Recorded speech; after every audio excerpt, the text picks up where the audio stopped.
Sir, India TV पे आपका बहुत बहुत स्वागत है।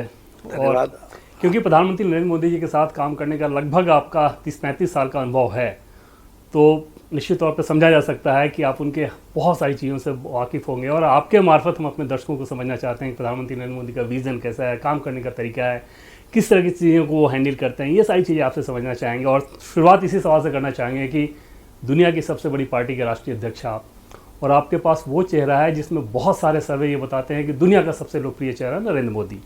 तो ये अनुभव कैसा रहता है?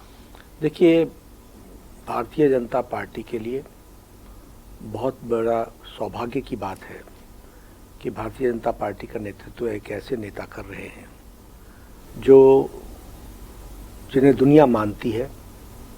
देश में और दुनिया में लोकप्रियता में रेटिंग है, उसमें 75% पर रहना लंबे समय से, ये एक अपने आप में इस बात को बताता है कि उनकी लोकप्रियता कैसी है। और प्रधानमंत्री मोदी जी का कार्य करने का तरीका, उनका दुनिया में जो उन्होंने भारत को स्थापित किया, भारत के छवि को जो स्थापित किया, वो भी हम सब लोगों ने देखा है। अगर हम डिप्लोमेसी की बात करें तो इंडिया, भारत किस तरीके से दुनिया में और भारत के इंटरेस्ट को दुनिया के सामने समक्ष रखना और साथ में दुनिया के लिए क्या आवश्यक है उस पर अपनी दृष्टि करना, जिसे दुनिया मानती भी है। तो हम कह सकते हैं कि वर्ल्ड में one of the most popular leader के रूप में, और ये भारतीय जनता पार्टी को सौभाग्य मिले कि वो नेता भारतीय जनता पार्टी का है, तो ये हम सबके लिए बहुत ही सौभाग्य की बात है। अगर हम इंटरनेशनल रिकॉग्निशंस में देखें तो लगभग 27 रिकॉग्निशंस विभिन्न देशों ने उनको दिया है और उनको उससे सुशोभित किया है। हम अगर देखें तो उनकी भूमिका प्रधानमंत्री जी की इंटरनेशनल फोरम्स पर, क्वाड में, ब्रिक्स में, ITU में या SCO में, तो हर एक जगह उनकी भूमिका प्रमुखतम तरीके से रही है। और उन्होंने हर बैठक में या हर दृष्टि से भारत के पक्ष को भी रखा है और भारतीय विचारधारा के पक्ष को भी रखा है। और दुनिया में भारतीय विचारधारा जो भारतीय संस्कृति से निकल करके आई है, उसको प्रतिपादित करते हुए दुनिया में वो स्थापित हुई है, दुनिया ने उसको माना भी है। तो ऐसे नेता अगर हमारे पार्टी के नेता है तो ये हम सबके लिए सौभाग्य की बात है। जहाँ तक मेरा व्यक्तिगत रूप में सवाल है, मैं अपना बहुत बड़ा सौभाग्य मानता हूँ। और यह सौभाग्य इसलिए मानता हूँ क्योंकि मुझे उनके साथ लंबे समय से काम करने का सौभाग्य प्राप्त हुआ।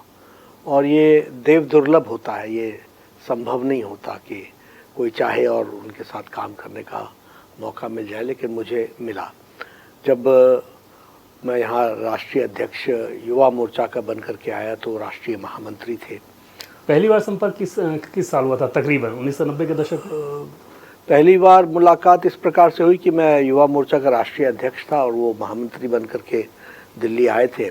तो उस समय सुंदर सिंह भंडारी जी ने एक बैठक ली थी, जिसमें यहाँ एक बहुत बड़ी रैली हुई थी बोट क्लब में। उस बोट क्लब की रैली में वो गुजरात की तरफ से उस समय आए थे और उन्होंने यहाँ पर ऑल इंडिया जनरल सेक्रेटरी के रूप में उन्होंने कार्य को संभाला था।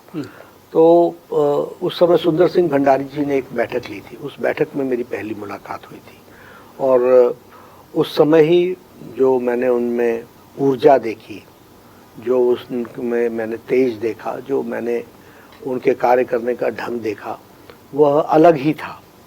और उसके बाद मुझे युवा मोर्चा में उनके साथ, जब वो पार्टी का काम देख रहे थे तो मैं युवा मोर्चा का काम देख रहा था, तो उस समय मुझे काम देखने का मौका मिला। बाद में मैं हिमाचल में विपक्ष के बीजेपी के नेता के रूप में विधानसभा में मुझे काम करने का मौका मिला, तो वो मेरे प्रभारी बन गए। तो उस समय मुझे उनके साथ काम करने का मौका मिला। और जब मैं महामंत्री बन करके यहाँ आया तो वो प्रधानमंत्री बन करके यहाँ आए, तो उस समय से लेकर के मुझे उनके साथ काम करने का मौका मिला है। तो ये देव दुर्लभ होता है क्योंकि वो गुजरात से आए, मैं हिमाचल से आया, दिल्ली में हमें काम करने का मौका मिला। फिर जब मैं हिमाचल चला गया तब भी उनके संपर्क में रहा क्योंकि वो मेरे प्रभारी रहे। और फिर दिल्ली में वापस जब मैं महामंत्री बन करके आया तो भी मुझे उनके साथ तब से काम करने का मौका मिला है। तो ये मेरा बहुत बड़ा सौभाग्य है कि उनके साथ मुझे काम करने का मौका मिला है। लीडर में एक स्पार्क होता है कि लीडरशिप में एक स्पार्क नज़र आता है। शुरू के दौर में जब आपका उनसे संपर्क हुआ तो कोई ऐसी चीज़, कोई ऐसा अनुभव जो आप शेयर करें हमारे दर्शकों के साथ, जिसमें आपको ये लगा हो कि यार ये चीज़ तो बड़ी ख़ास है, या इनका ये काम करने का तरीका, ये अंदाज़ बड़ा ख़ास है, कोई वैसा प्रसंग शुरू का? नहीं, देखिए, वो अगर मैं उनको कहूँ कि यहाँ जब वो पार्टी में काम करने के लिए महामंत्री के रूप में आए तो उस समय पहले मुरली मनोहर जोशी जी अध्यक्ष थे, बाद में लाल कृष्ण अडवाणी जी अध्यक्ष बने, मैं युवा मोर्चा का अध्यक्ष था। तो जब भी पार्टी पदाधिकारी की मीटिंग होती थी तो वो जब भी बैठक में आए तो वो हमेशा प्रिपेयर्ड आए, उनका हमेशा नोट्स तैयार रहता था और वो बहुत क्रिस्टल क्लियर रहते थे और अपनी बात को कहने में, और वो सिर्फ कोई कैजुअली किसी बात के प्रसंग में कोई बात कह दी, मैंने भी कुछ कहना है, ऐसा उनका कभी तरीका नहीं रहा। वो जब भी आए बैठक में और जब भी उन्होंने पार्टिसिपेट किया तो वो पूरी तरीके से तैयार होकर के समसामयिक विषयों के बारे में उनकी सोच, समसामयिक विषयों में पार्टी की क्या सोच होनी चाहिए, समसामयिक विषयों में पार्टी किस तरीके से इस समय गलत सोच रही है या ठीक दिशा में नहीं सोच रही है, ये सब चीज़ों की वो भली भांति तैयारी करके आते थे। और जो वो जो सामने रखते थे वो काफ़ी तैयारी के साथ रखते थे। तो यही नहीं था कि सिर्फ किसी चीज़ के बारे में अपना मत देना है, मत देने के साथ साथ हमें किस रास्ते पर जाना है, किस ओर जाना है और किस तरीके से जाना है, इसकी सारी माइन्यूट डिटेलिंग्स वो बना करके आते थे। मुझे याद है कि जब एकता यात्रा मुरली मनोहर जोशी जी के नेतृत्व में निकलनी थी, शायद ये वर्ष 1990-91 का होगा, तो उस समय तय हुआ कि क्योंकि उनकी प्लानिंग में महारत पार्टी में स्थापित हो गई थी और उनका एक अपना स्थान था, बना हुआ था, तो उनको इसकी जिम्मेवारी दी गई थी कि वो एकता यात्रा की प्लानिंग करें। तो मुझे याद है कि बैठक से तुरंत निकलने के बाद उन्होंने मुझे कहा, नड्डा, मुझे सारे देश का नक्शा भी चाहिए, मुझे हर प्रदेश का नक्शा भी चाहिए और मुझे नेशनल हाईवेज़ का नक्शा चाहिए, मुझे स्टेट हाईवेज़ का नक्शा चाहिए, मुझे रेलवेज़ का नक्शा चाहिए और सारी कनेक्टिविटी चाहिए। तो मुझे तो ऐसा लगा कि इसकी मैं तो कैलकुलेट ही नहीं कर पाया कि इसकी शौक लगा होगा कि ये क्या आवश्यकता है। लेकिन उन्होंने लगभग 3-4-5 दिन, मेरे ख्याल से 1 हफ्ता लगा करने के बाद जो एकता यात्रा का रूट बनाया, फिर उसकी जो तैयारियां की, फिर उसमें जो उसकी उस यात्रा की ब्रांडिंग जिसको कह सकते हैं, उस यात्रा के मकसद क्या है, उसके पॉइंट्स क्या होंगे, उतनी माइन्यूट डिटेल्स में उन्होंने वर्कआउट किया और देश के हर कोने तक पहुंचने का उसमें प्रयास हुआ। तो मुझे तभी ध्यान में आया कि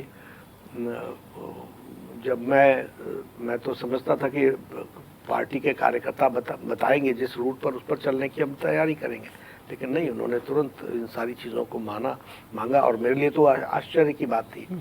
तो इस तरीके से उन्होंने इस बात की व्यवस्था की। संगठनात्मक दृष्टि से अगर आंदोलनात्मक तरीके होते थे तो आंदोलन सिर्फ करने के लिए आंदोलन नहीं होता था। उनके मार्गदर्शन में जब भी आंदोलन की बात हुई तो आंदोलन सिर्फ करने के लिए नहीं होता था, आंदोलन उद्वेलित करने के लिए होता था। आंदोलन को आंदोलन के रूप में अंतिम निर्णायक मोड़ तक ले जाने का आंदोलन होता था। वो चीज़ बहुत डिफरेंट थी उनकी। हर चीज़ में परफेक्शन और हर चीज़ में परफेक्शन की गुंजाइश, उसको हमेशा परिष्कृत करते रहना, अपने से ही अपना क्रिटिसिज्म करना। हम लोग कहते थे बहुत अच्छा कार्यक्रम हो गया, बहुत अच्छा कार्यक्रम हो गया, ये बहुत अच्छा हुआ, आपने नरेंद्र भाई आपने मुझे दिशा बताई, उसके अनुसार बहुत अच्छा कार्यक्रम हो गया।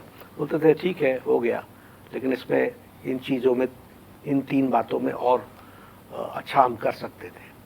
तो ये उनकी सोच, रेगुलरली, कंटिन्यूअसली, सेल्फ चेक, ये एक उनमें और अपने से कह देते थे, ये चीज़ मेरे ध्यान से रह गई, इसको भी जोड़ते तो अच्छा था, ये चीज़ बाद में ध्यान में आई, इसको हम लोगों को last moment correction, last moment उसमें परफेक्शन देने की कोशिश, और ये कंटिन्यूअस होता है। उसमें उनका वो अभी फ़ोन करके उन्होंने कुछ दिशा दी है, हो सकता है 1 घंटे बाद उसमें कुछ और एडिशन के साथ जो उनका थॉट प्रोसेस चल रहा हो, उसमें कुछ और डायरेक्शन भी आ सकती है और उसमें और परफेक्शन की हो। तो ये हमको उनमें से देखने को मिला बहुत कुछ। और मैं, अगर आप मुझसे पूछिए तो मैं मानता हूँ कि हर मुलाकात में, हर कन्वर्सेशन में कुछ उनसे नया सुनने को मिलता है, नया जानने को मिलता है। तो ये हमारे लिए बहुत बड़ी बात होती है। और मैं इतना भी ज़रूर कहना चाहूँगा कि मैं कितनी भी तैयारी करके जाऊँ तो मुझे मालूम है कि कुछ न कुछ ऐसा ज़रूर होगा जो मुझे जानकारी नहीं होगी और उनसे मुझे जानने को मिलेगा। तो आई एम ऑलवेज कॉट, इसको कहते हैं।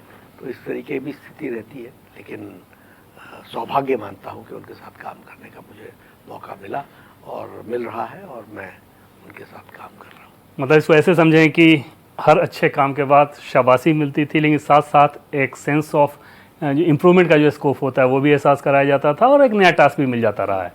और उसमें एक बड़ी बात यह है कि वो कभी भी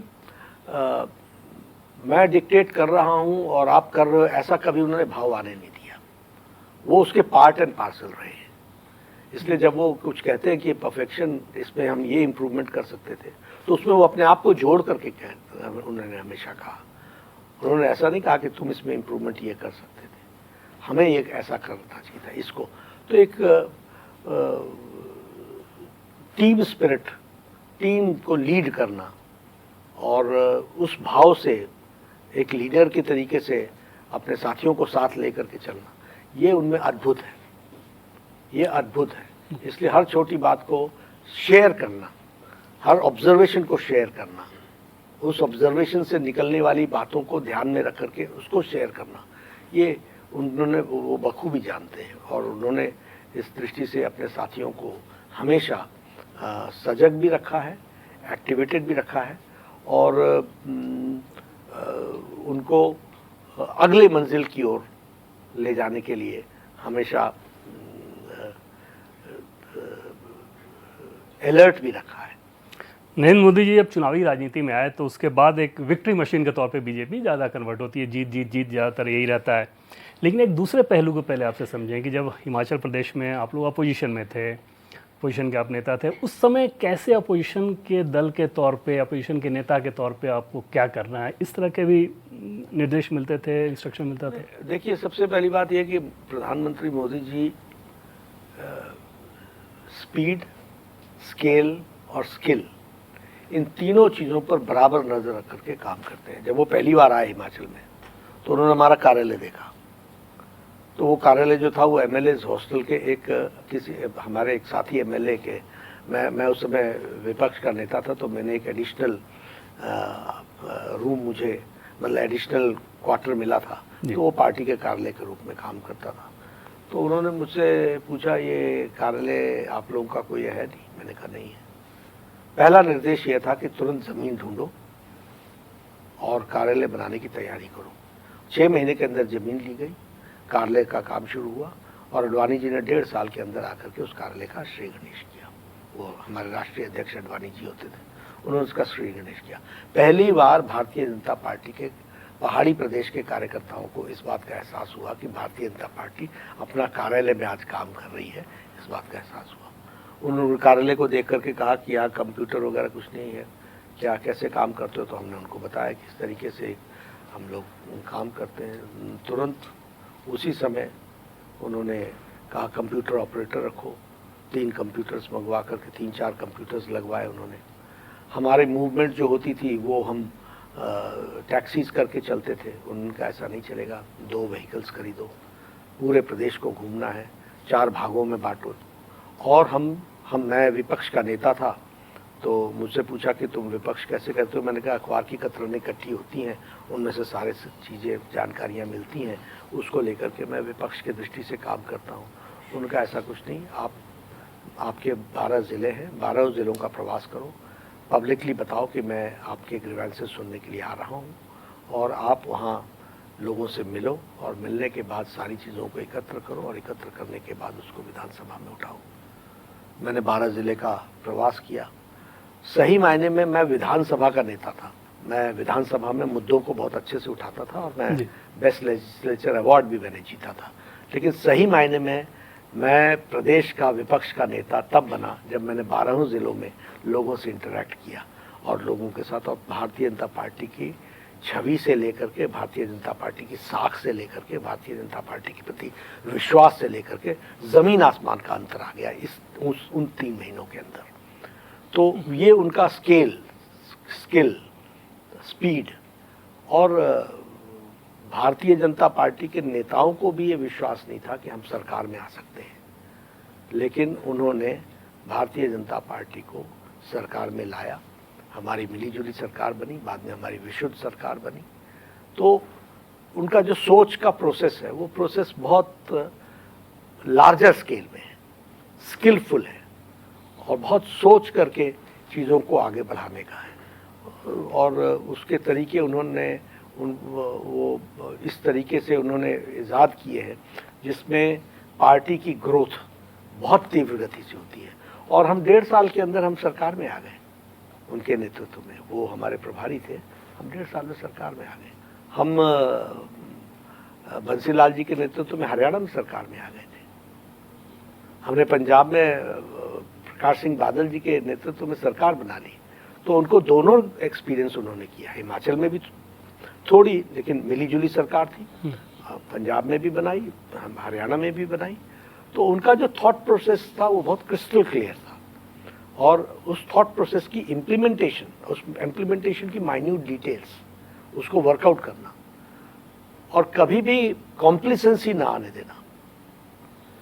हमें मालूम है कि उनका फ़ोन आएगा तो हमें कुछ न कुछ हिदायत इस बात की होगी कि आप लाइन से कहीं न कहीं आपका स्पिरिट डाइल्यूट हो रहा है, उसके इन बारीकियों पर जाने की आवश्यकता है।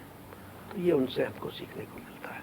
2014 के बाद के दौर की देखिए, जब नरेंद्र मोदी दिल्ली आ जाते हैं, और ऐसा लगा कि पहले अमित शाह जी के राष्ट्रीय अध्यक्ष रहते हुए और उसके बाद आपके राष्ट्रीय अध्यक्ष रहते हुए, आप दोनों के कार्यकाल में बीजेपी, नरेंद्र मोदी और आप दोनों का कार्यकाल, ऐसा लगा कि एक जी पहले आपने 2014 बताया ना, 14 के बाद। जी, मैं आपको 2014 का सिर्फ एक इंसिडेंट बताना चाहता हूँ। जी 2014 में मैं हेडक्वार्टर जनरल सेक्रेटरी था। जी, सारे पत्रकारों से इनफॉर्मली मिलना मेरा काम होता था।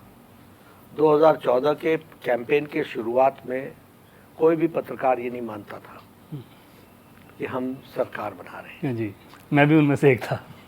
और अगर आपको मेरी बात याद हो तो मैंने कहा था हम गोवा में चुनाव जीत चुके हैं। We have made the campaign leader Narendra Modi जी।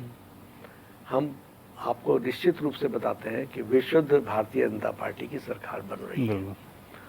और जब वो बन गए प्रधानमंत्री, तो मैंने फिर आप लोगों से 2 महीने बाद कहा था, उस समय बड़े इफ्स बट्स हो रहे थे, अगर आपको याद होगा, तो मैंने उस समय कहा था कि 6 महीने बाद प्रधानमंत्री मोदी जी की छवि किसी के पकड़ के बाहर, किसी के पकड़ के अंदर होगी ही नहीं। तो मैं उनकी इस स्पीड, स्किल, मिशन, कमिटमेंट, दृष्टि और अल्टीमेट एम, सेल्फलेस सेवा और राष्ट्र प्रथम, इसके प्रति हर पल जीना, इसमें नो कॉम्प्रोमाइज, ये उनके जीवन के हर पल वो जीते हैं। इसलिए मैंने ये सब शब्द कहे थे, इसलिए मैंने इस बात पर कहा था कि आप किसी के भी पकड़ से बाहर होगा।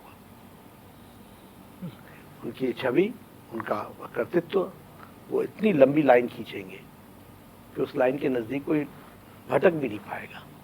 और शायद क्या आपने समय के साथ साथ देखा है, क्योंकि 2010 में आप पार्टी के राष्ट्रीय महामंत्री बन के दिल्ली आ गए, तो क्योंकि उनकी दिल्ली आने की तैयारी थी, तो जाहिर तौर पर संपर्क फिर बहुत ज़्यादा फिर से शुरू हो गया होगा।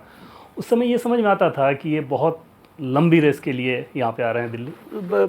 मुझे तो जब वो महामंत्री के रूप में ही काम कर रहे थे, हमें इस बात का कोई आइडिया नहीं था कि इनकी जिम्मेवारियां क्या होंगी प्रधानमंत्री मोदी, लेकिन ये पार्टी को लीड करेंगे इसमें तो कोई शक ही नहीं था। इसमें कोई वो जिम्मेवारी क्या हो सकती है, वो वाया गुजरात होगी, मुख्यमंत्री बनेंगे, ऐसा ये कोई ना लिखा था, ना सोचा था, ना रोड मैप था। लेकिन वो लीड करेंगे पार्टी को बहुत तीव्र गति से। आप देखिए, मंत्री बने, महामंत्री बने, संगठन महामंत्री बन गए, और इतने हिमाचल प्रदेश, जम्मू कश्मीर, पंजाब, हरियाणा, मध्य प्रदेश, छत्तीसगढ़, उत्तर प्रदेश, इतने प्रदेशों को उन्होंने इतने छोटी अवधि में इनके संगठन के कार्यभार को देखा। तो वो ही is to lead the party, इसमें तो कोई दो राय थी ही नहीं। उनकी प्रखरता, उनकी सोच, उनकी अंडरस्टैंडिंग, एग्रेसिवली विषयों को आगे बढ़ाना सबने देखा ही, और देश और दुनिया देख रहा है। क्या ये बीजेपी, अभी के दौर की बीजेपी, आप लोगों के दौर की बीजेपी चुनाव जीतने की मशीन भर है, या इसने भारतीय राजनीति की दिशा और दशा भी बदली है, कुछ आमूलचूल परिवर्तन कर दिए हैं, चाहे उसमें स्ट्रक्चर के लिहाज से हो, मैसेजिंग के लिहाज से हो, काम करने के तरीके के लिहाज से हो, कोई बदलाव आपको नज़र आता है? ऐसा है, चुनाव जीतने की मशीन बारंबार और मजबूत हो रही है। उसका कारण है कि भारत के लोगों का विश्वास प्रधानमंत्री मोदी जी के नेतृत्व पर और अटूट होता जा रहा है, और ये मैसेजिंग जो नहीं है, ये भारत की दिशा और दशा को बदलने में बहुत बड़ा योगदान है। आप 2014 के पहले का भारत देखिए, घुटनों पर चलने वाला भारत, पिछलग्गू भारत, भ्रष्टाचारी भारत, पॉलिसी पैरालिसिस, दुनिया में हमारी छवि धूमिल, नेतृत्व के बारे में प्रश्न, अनस्टेबल भारत। 2014 के बाद आप देखिए स्टेबल भारत, डिसीजन लेने वाला Bharat, Bharat first, India first, हमारा नेशनल इंटरेस्ट फर्स्ट, वर्ल्ड के लिए हम ऑलवेज अवेलेबल, हमें हमेशा हम हेल्पफुल रहेंगे। ये भारत की संस्कृति को अगर 10 साल में स्थापित किया कि नहीं किया?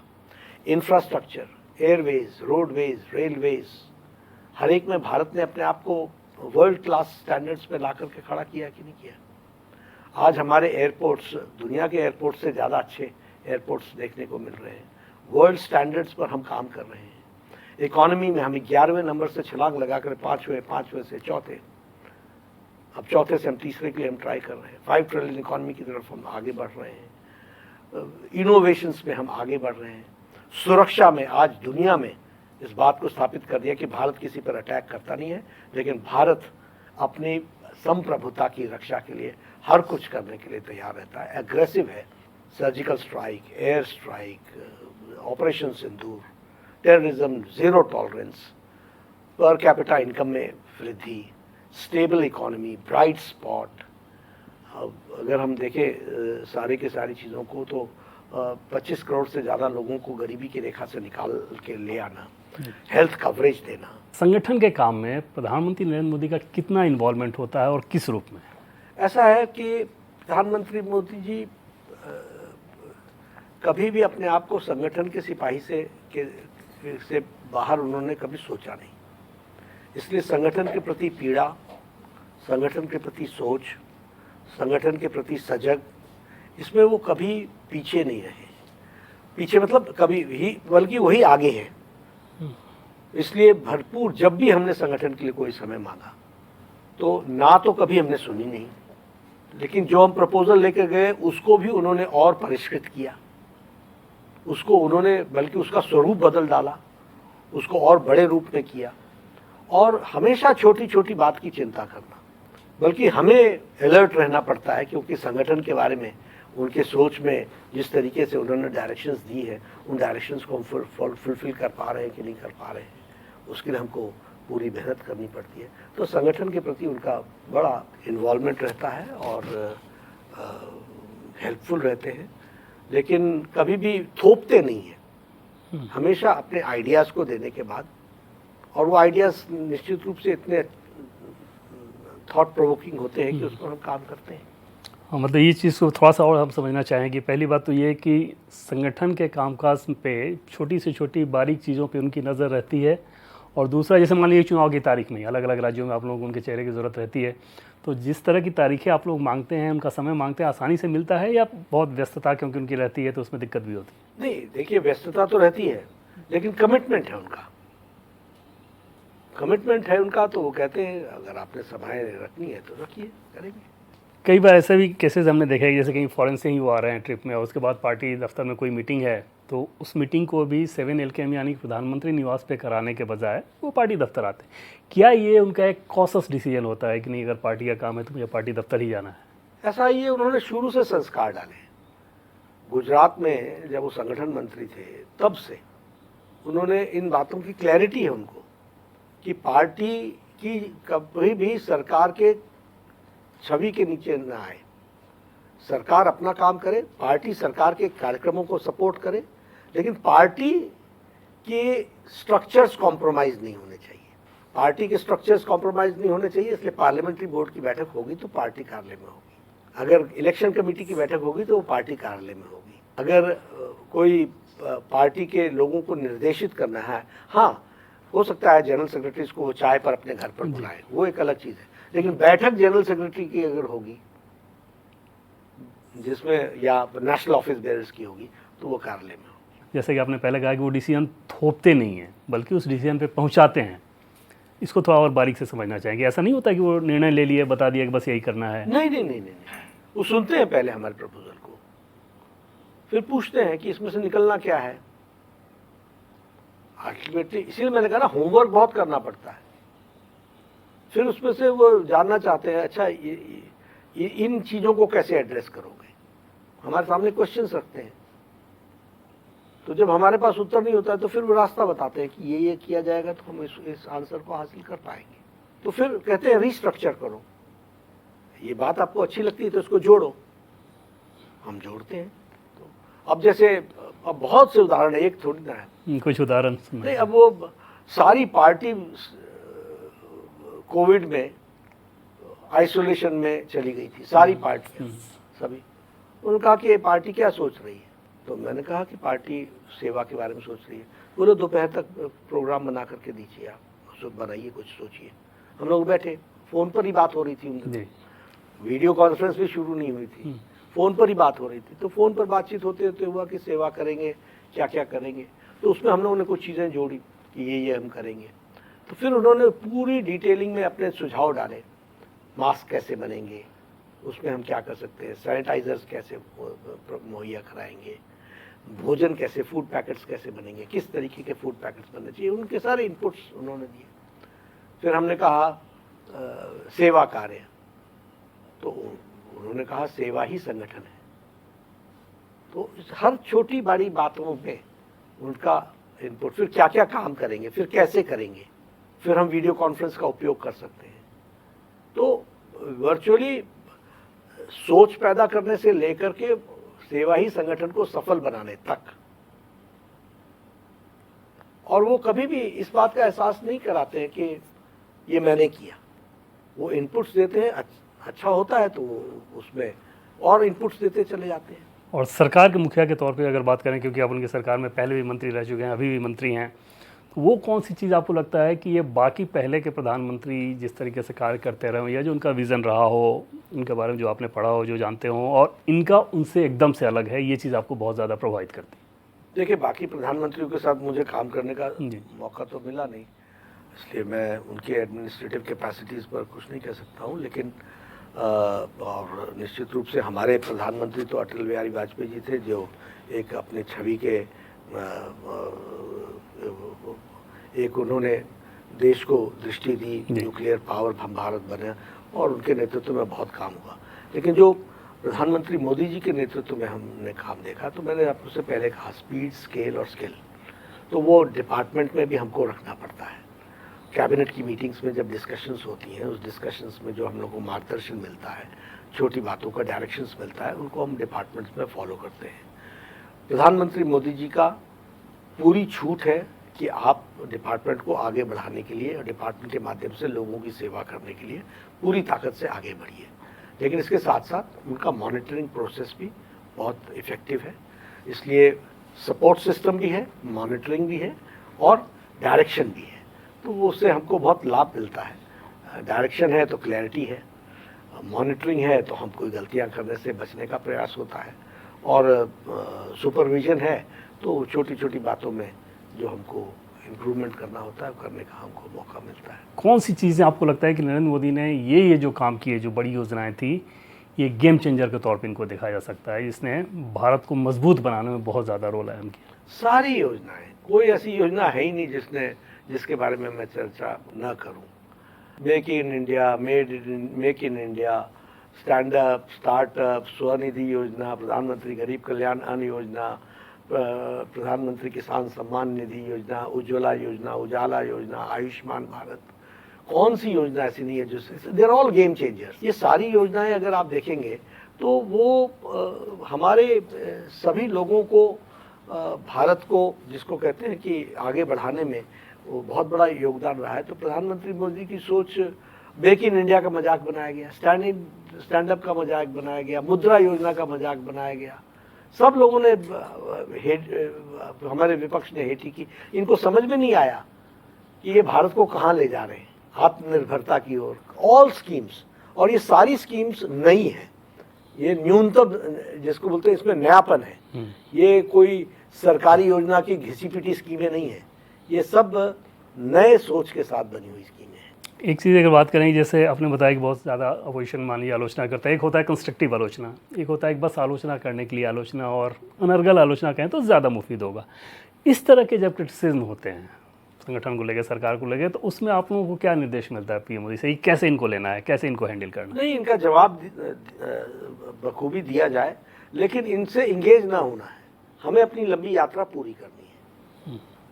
हमें अपने मिशन पर भारत को मजबूती की ओर ले जाने में कोई भी कसर नहीं छोड़नी है। इसलिए डिविएट नहीं होना है, डाइवर्ट नहीं होना है, इनको जवाब देना है। वो जवाब देने की हमारी पार्टी में व्यवस्था है। बहुत सारे आपके अनुभव होंगे जो बहुत खास मेमोरेबल होंगे, लेकिन कुछ खास प्रसंग जो होता है ना कि यार ये चीज़ तो ऐसी थी जो कि एकदम कभी भूली नहीं जा सकती, वैसा कोई प्रसंग अगर आप बताना चाहें? कम शब्दों में बताना बड़ा मुश्किल होगा देवेंद्र जी, इसलिए मैं कोई प्रसंग बता करके तो नहीं बता सकता हूँ। लेकिन मैंने जैसे कहा कि हमेशा नयापन, नई सोच, नई ऊर्जा और नए दृष्टि से हर सुबह उनके लिए नई है, और नए चैलेंजेस को एक्सेप्ट करते हैं, और नए चैलेंजेस के साथ साथ नए दृष्टि, नया डायरेक्शन हमको मिलता है, और वो शेयर भी करते हैं। आखिर में एक सवाल अगर आपसे पूछें कि संगठन को, बीजेपी संगठन को और देश को प्रधानमंत्री नरेंद्र मोदी जो विरासत दे रहे हैं, वो सबसे बड़ी चीज़ आपको क्या लगती है कि ये तो एकदम बिग टिकट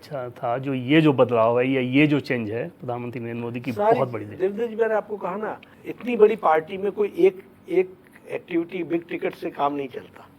इसके कल्चर में चेंज की, इसके कार्यशैली में परिवर्तन, इसके थॉट प्रोसेस में सोच को राइट डायरेक्शन में ले जाना, ये सारी चीज़ें प्रधानमंत्री मोदी जी के नेतृत्व में पार्टी को भी मिली हैं और देश को भी मिली हैं। इसलिए एक शब्द में या एक इंस्टेंस से इसको बताना मुश्किल होगा।